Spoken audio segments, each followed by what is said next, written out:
Welcome everyone. I'm Luke Loveridge, the founder and CEO of PropFlow. We're an award-winning platform that makes it easy and profitable for businesses to engage their customers to make their homes greener. I'm joined today by a fantastic panel of experts and we'll together be exploring how the new government policies will impact domestic energy efficiency and green finance. But firstly, what's the challenge? Just to give a bit of context on the challenge. So according to RICS, we're going to need at least £250 billion to get our housing stock up to standard. And that's pretty much all UK homes, about 29 million homes. But we're making quite slow progress. So we need to make at least 80,000 retrofits per month. We're currently doing around 17,000. So the Labour government have 5 core mission areas: kickstart the economic growth, make Britain a clean energy superpower, and then a few others which might not be as relevant: take back your streets, break down barriers to opportunity, and build an NHS fit for the future. Obviously, the ones we're going to be mainly focusing on today will be economic and the green superpower focus area. So on the economic side, one of the main policy areas is around building 1.5 million new homes. They want to have a brownfield first approach and are committed to preserving the green belt. They also want to significantly increase social and affordable housing. But also, and I think this is important, they want to ensure high quality, well-designed and sustainable homes.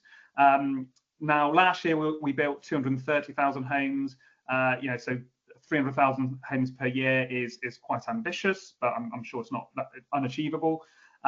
But will some of these constraints, so brownfield first, increasing affordable housing and making homes more sustainable, will they have to compromise on some of these constraints? So I think that might be quite a good thing to discuss later on. There are also some pledges that will affect the property and mortgage markets more generally and have a knock-on effect for green homes. So they want to give first-time buyers the first chance to buy new homes. So working with local authorities to do that. So that would be interesting to understand how they implement that. They want to make the mortgage guarantee scheme permanent.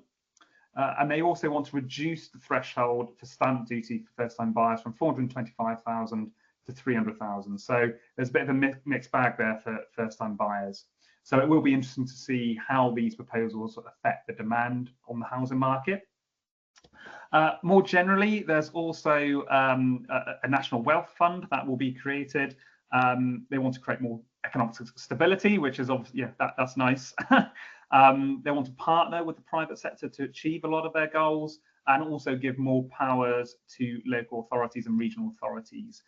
So these policies may have a more indirect impact on green homes and green finance, for example, increasing the supply chain resilience. The clean energy mission will also have probably the most direct impact on green homes and green finance.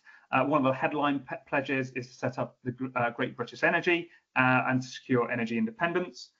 What this means in reality is a huge increase in renewable energy generation on a fairly tight timescale as well, so by 2030.